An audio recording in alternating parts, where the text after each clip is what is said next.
Laptop charging অবস্থায় এবং desktop running অবস্থায় এসি শর্ট লাগে, এটা খুবই কমন একটা বিষয় এবং বর্তমান সময়ে এটার কারণ এবং সমাধান দুইটা আমাদের মোস্ট অফ দ্য পার্সন জানা আছে।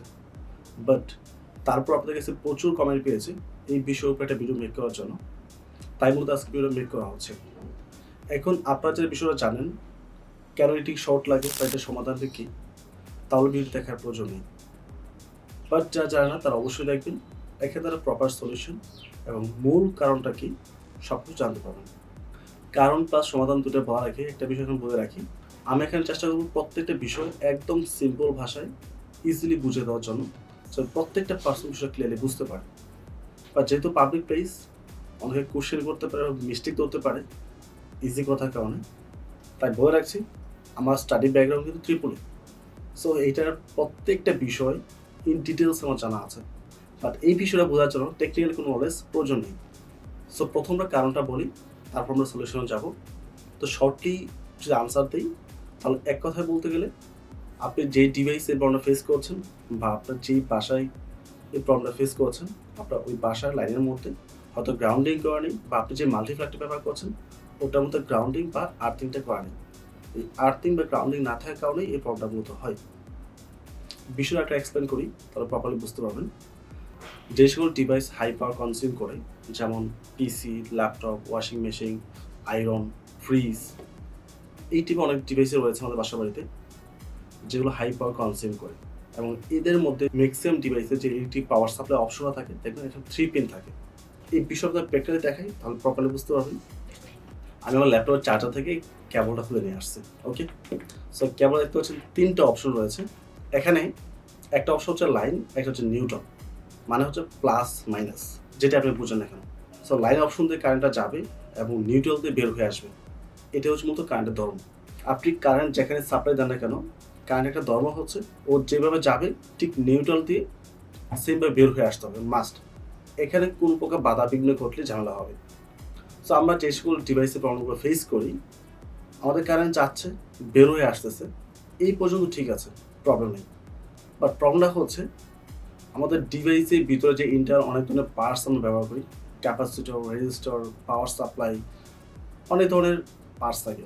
তো এইগুলোর মধ্যে যখন কারেন্টটা ফ্লো করে, কারেন্টটা ফ্লো করার পর এখানে একটা লিকেজ কারেন্ট তৈরি হয়, যেটা খুবই অল্প অ্যাম্পিয়ারের, বাট আপনাকে আমাকে শক দেওয়ার জন্য যথেষ্ট। এটা থেকে আপনি মারা যাবেন না, মারা যাওয়ার মতো শকটা এখানে দিবেন না যদি ইন্টারনালি বড় ধরনের কোনো ফল্ট না হয়, বাট শকটা আমাকে দিতে পারবে। তো এটা সলিউশন হচ্ছে যে লিকেজ কারেন্টটা থাকে সেটাকে একটা কেবলের মাধ্যমে গ্রাউন্ডিং করতে হয় বা মাটিতে প্রেরণ করতে হয়। সো এখানে যে উপরে কেবলটা আছে, এটা হচ্ছে সেই কাজটা করে, এটা হচ্ছে গ্রাউন্ডিং। আপনি যদি এটা প্রপারলি ব্যবহার না করেন, শুধু 2টা কেবল ব্যবহার করেন, তাহলে মূলত এই প্রবলেমটা তৈরি হয়। সো এটার ইউজটা খুবই গুরুত্বপূর্ণ। বিষয় একটা এক্সপ্লেন করি। এই হচ্ছে সাপোজ আমার ল্যাপটপ বা যে কোনো ইলেকট্রিক অ্যাপ্লায়েন্স। এখানে আপনি একটা ফেজ দিয়েছেন, একটা নিউট্রাল দিয়েছেন। তো ফেজ দিয়ে কারেন্ট গিয়েছে এবং নিউট্রাল দিয়ে বের হয়ে আসছে। বাট এই যে ভিতরে যে ইন্টারনাল যে পার্টসগুলো আছে, যে অ্যাক্টিভিটিগুলো হচ্ছে, এগুলোতে একটা লিকেজ কারেন্ট বের হচ্ছে। অথবা যদি সামহাউ কোনো একটা কন্ডাক্টরের মধ্যে প্রবলেম হয়ে যায় বা ছিঁড়ে যায় বা কন্ডাক্টর দুর্বল হয়ে যায়, তাহলে কারেন্টের ফ্লোটা এই সার্কিটের বাইরেও কিন্তু হবে, মানে এটা যে বডিটা আছে বডিতে চলে আসবে। আর বডি যেহেতু ম্যাক্সিমাম টাইম স্টিল বা লোহার এই টাইপের বিষয় থাকে, তো ওই কারেন্টটা কিন্তু লোহার মধ্যে সার্কুলেট করবে। এখন বডিতে যে কারেন্টটা আছে এটা হয়তো কম পাওয়ারের, বাট যদি সামহাউ কোনো একটা ইলেকট্রিক ফল্টের কারণে মেইন কেবলটা ছিঁড়ে এখানে লেগে যায়, তাহলে তো হাই শকটা আপনার দিতে পারবে। এখন এই যে বডিতে কারেন্টটা রয়েছে, এটা অবশ্যই মাটিতে নিতে হবে। মাটিতে নেওয়ার জন্য যে কোনো একটা কেবল দিয়ে জাস্ট এটার সাথে কানেক্ট করে আমাদের গ্রাউন্ডিং করতে হবে। যদি এটা করতে পারি, তাহলে কিন্তু আমাদের প্রবলেমটা সলভ হয়ে যাবে। আর আমরা শক কখন খাচ্ছি? যখন আপনি খালি পায়ে টাইলসের উপর দাঁড়িয়ে বা মাটিতে দাঁড়িয়ে বডিতে টাচ করছেন, টাচ করার সাথে সাথে আপনি একজন কন্ডাক্টর হিসেবে কাজ করতেছেন। মানে আপনার বডির মাধ্যমে এই যে কারেন্টটা আছে, লিকেজ কারেন্টটা, সেটা আপনার থ্রোতে মাটি থেকে মিশে আছে, যার কারণে আমাদের শরীরে শক লাগতেছে।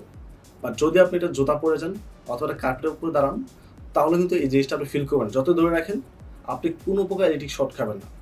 যদি কারেন্ট একটা সার্কিট সম্পূর্ণ করতে না পারে, তাহলে ওই কারেন্ট কখনোই ফ্লো হবে না। বাট যখন আপনি মাটিতে পা রাখবেন, সাথে সাথে শক লাগবে আপনার শরীরে। That's it. সো যখন আপনি এটা গ্রাউন্ডিং করে মাটিতে পাঠিয়ে দেবেন, তারপর ওই যে লিকেজ কারেন্ট আছে এটা অটোমেটিক মাটিতে চলে যাবে। তারপর আপনি এখানে ধরলে আপনার কোনো প্রকার শক লাগবে না। এইটা হচ্ছে মূল রিজন। ভিডিওটা এডিটিং করার সময় কিছু পিক্স এখানে অ্যাড করে দেবো যেন বিষয়টা আরো প্রপারলি বুঝতে পারেন। সো এখন কথা হচ্ছে আপনারা অনেকে বলতে পারেন এটা বেসিক সলিউশন রয়েছে। সো কারণটা বুঝতে পারছি, সলিউশন জানতে পারছি, বাট বিষয়টা স্টিল ক্লিয়ার না, আই নো। এখন আপনার বাসা বাড়িতে যে সকল লাইন রয়েছে, আমরা অনেকে যেটা করি আমাদের ল্যাপটপ বা ডেস্কটপের মধ্যে নাহলে কনভার্টার ব্যবহার করি। জাস্ট এই 3 পিন থেকে 2 পিন করি, 2 পিন ইউজ করে চার্জে লাগিয়ে দিই, তখন এই প্রবলেমটা হয়। অথবা আমরা অনেকে যেটা করি মাল্টিপ্লাগ তো বাজার থেকে নিয়ে আসি, তাতে সমস্যা নেই। বাট মাল্টিপ্লাগের যে সকেটটা থাকে সেখানে 2 পিন থাকে, 3 পিন না।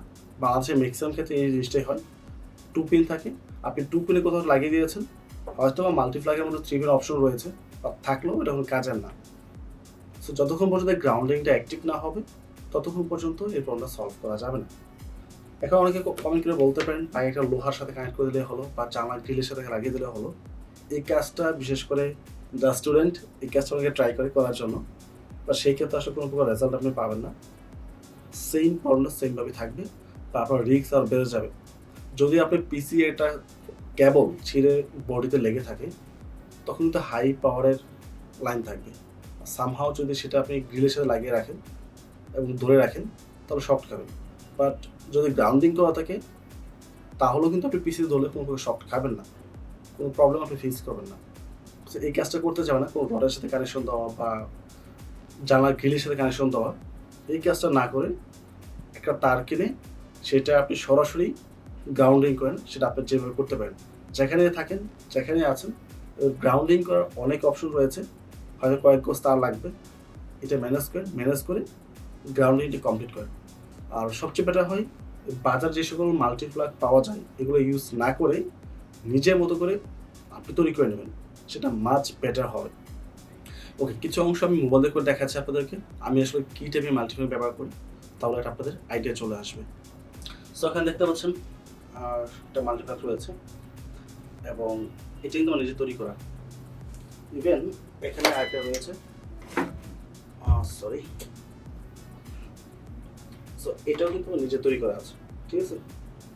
এই টাইপের মাল্টিপ্লাগ নিজে তৈরি করে নেবেন, তাহলে মাছ বেটার হবে। ইভেন এখানে কিছু পার্টস কেনা আছে, আরও একটা মাল্টিপ্লাগ তৈরি করবো। অ্যান্ড এটা হচ্ছে আমার মেইন লাইন সোর্স। যদি এটা খুলে ফেলে কিছুক্ষণের জন্য, তো দেখতে পাচ্ছেন এখানে 3টে অপশন রয়েছে। সো এটা লাইন, এটা নিউট্রাল, এবং এটা হচ্ছে গ্রাউন্ডিং। সো এই গ্রাউন্ডিং যদি অ্যাক্টিভ না থাকে তাহলে কিন্তু আমি ঠিকই ইলেকট্রিক শর্ট খাবো। ওকে, সো এই টাইপের মাল্টি ব্যবহার করার চেষ্টা করবেন, এবং একটা মাল্টি আপনি নিচে বানিয়ে নেন, কমসে কম একটা মাল্টি 10 থেকে 15 বছর ইজিলি চলে যাবে, এবং কোনো প্রকার প্রবলেম হবে না এখানে। অ্যান্ড আরেকটা আমার ওল্ড মাল্টিপ্লাগ ছিল যেখানে 2 কেবল দিয়ে করা ছিল। এখানে দেখতে পাচ্ছেন এটা কিন্তু 2 কেবলের তার, এবং গ্রাউন্ডিং করার জন্য আমি একটা জাস্ট তার কিনে এনে এটার সাথে অ্যাড করে দিয়েছি, এবং ওই তারটা এটার ভিতরে ঢুকেছে, এবং এখান থেকে আমার অন্য একটা মাল্টিতে চলে গেছে। এখানে একটা মাল্টি রয়েছে, এটার মধ্যে গ্রাউন্ডিং ছিল না প্রথম দিকে, এটা অন্য জন্য বানিয়ে দিয়েছিল, বাট পরে আমি সেটা জাস্ট গ্রাউন্ডিংটা অ্যাড করে নিয়েছি ওই লাল কেবলের মাধ্যমে। এইগুলো শুধু আমি বিষয়গুলো আলোচনা করেছি, বাট যদি আপনাদের প্র্যাকটিক্যাল ভিডিও প্রয়োজন পড়ে, মানে হচ্ছে কীভাবে মালটা মেক করতে হয়, তৈরি করতে হয়, কী কী লাগবে না লাগবে, তো অবশ্যই কমেন্ট করে জানাতে পারেন। আমি 2-3 দিনের মধ্যে 2-3টা মাল্টিপ্লাগ বানাবো আমার নতুন স্টুডিওর জন্য। তো সেই ক্ষেত্রে মেক করার সময় না হয় ভিডিও করে রাখা যাবে, বাট তার জন্য অবশ্যই কমেন্ট করে জানাতে হবে। সো ওভারঅল সব কিছু মিলিয়ে যদি ভিডিও ভালো লাগে অবশ্যই চ্যানেল সাবস্ক্রাইব করে পাশে থাকবেন, এবং ভিডিওতে লাইক এবং কমেন্ট করতে ভুলবেন না। ভালো থাকবেন, আসসালামু আলাইকুম।